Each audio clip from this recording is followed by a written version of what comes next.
Happy Monday. Hello, everybody. It's so good to be here once again on this precious Monday. Man, over here in the East Coast, the spring is slowly coming in, and I just thank God. Man, I just wanted to say hello, y'all. I miss y'all already. I miss y'all. And guess what? I never got any feedback. I asked on last video if you guys think that I should post either once a week or twice a week, because I'm just trying to get a feel on what are we thinking about. I always wanted consensus on us. We are the Healing Army. And guess what, Healing Army? I want again to let you know, guess what? We had some new subscribers that came to us this week.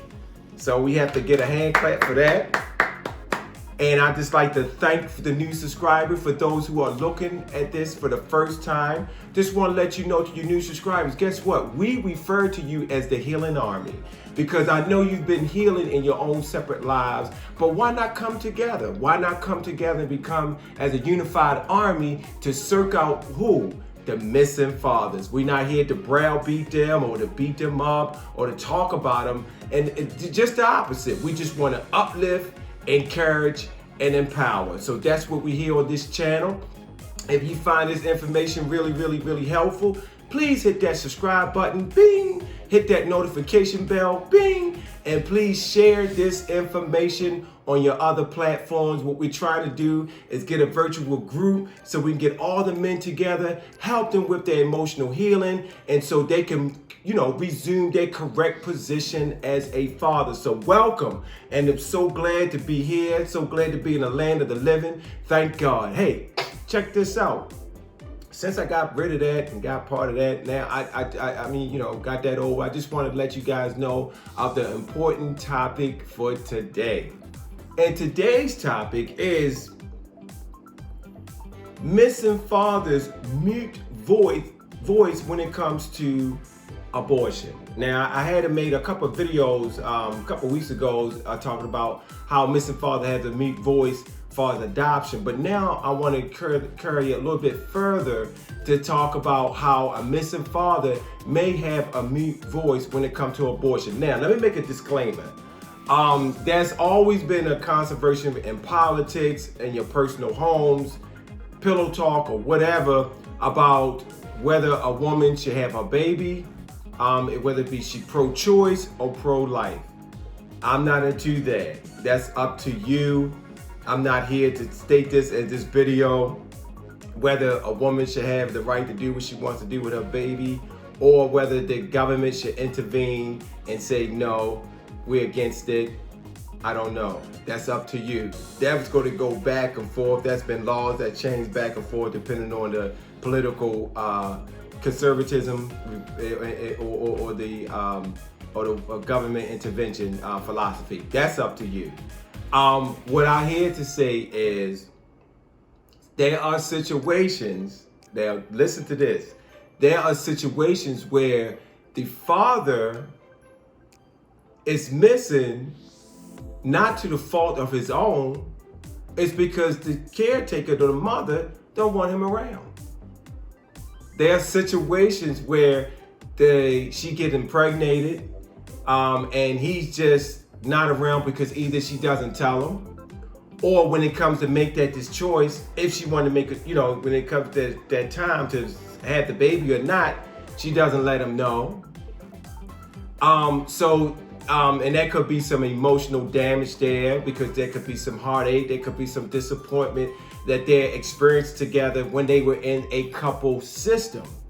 And when they were in a couple system, it didn't work out. There was some love there was some disappointment, and so which led to, unfortunately, sometimes the demise of a relationship, which they then separate and go apart.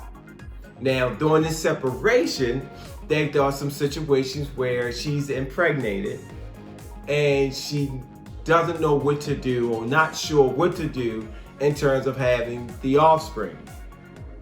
Now it's up to the baby, up to the mother or whatever like that.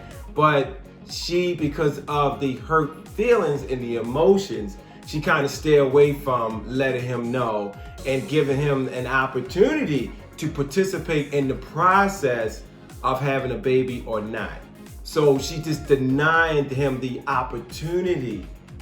That's the key, the opportunity for him to be involved in the process of even having this baby or not. Now, there's sometimes when she doesn't do that, she kind of go through the process on her own, or she may have someone, her mother or whatever, go through the process. She may decide to have an abortion, or there may be a side where she decide not to have an abortion. But there are times where my point of it is that because the father is missing in this instance, it's because it's her fault. She doesn't want him involved.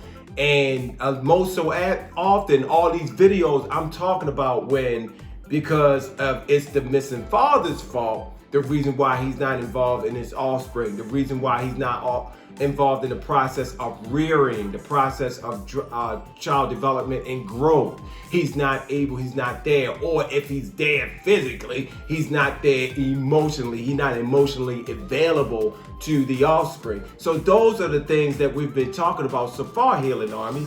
But right now, I just wanted to kind of twist it and kind of come from a perspective for the missing father. Now, again, we're not browbeating him. There are some variables sometimes where it leaves him out of the process. Just like a couple of weeks I talked about that leaves him out of the process of adoption.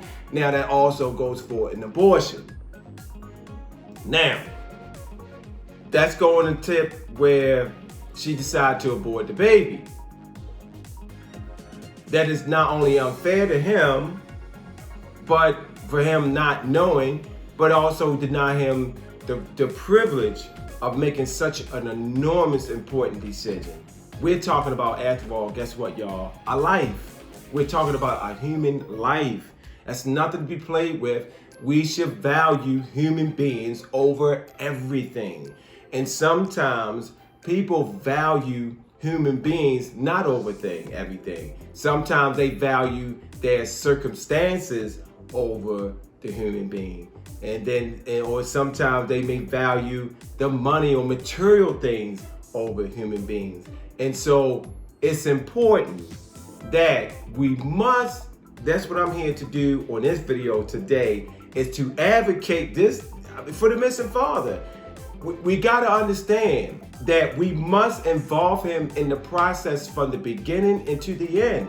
We have to keep him involved. Again, I say this every week. Family acronym that simply comes from the offspring simply means father and mother, I love you. You got to understand that, you know, and again, I don't get on this side of pro-life or pro-choice, but if you look at the physical, if you look at the scientific, if you look at the empirical data, we have to understand that the seed that comes from the spermatozoa that comes from the male is a living cell. It's a living cell. That's the alpha of life.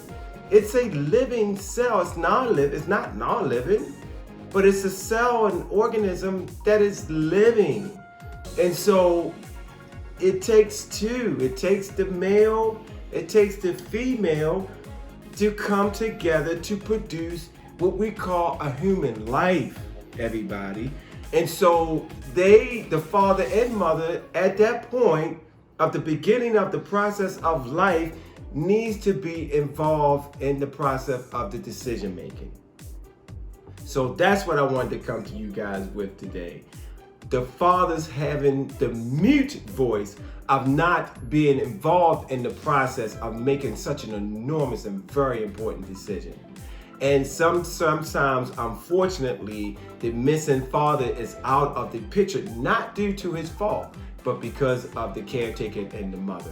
So I just wanted to, hey, again, let's look at all perspective, look at all the variables, let's look at the whole situation, and let's talk about this. So I just wanted to share my point on you guys. You know, again, it's good to see this. LinkedIn family, when you see this, please hit that subscribe button.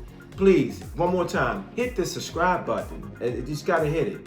you know, because we on a movement here, okay? All the Healing Armageddon, get back in the comment section. Let me know if you want me to post twice a week so we can get this going on, okay? So I love you guys. I just want to let all the males know, pay attention. Males, they do what they want to do. Men, do what they have to do. I love you guys. I'll see you next week. God bless you. Bye-bye.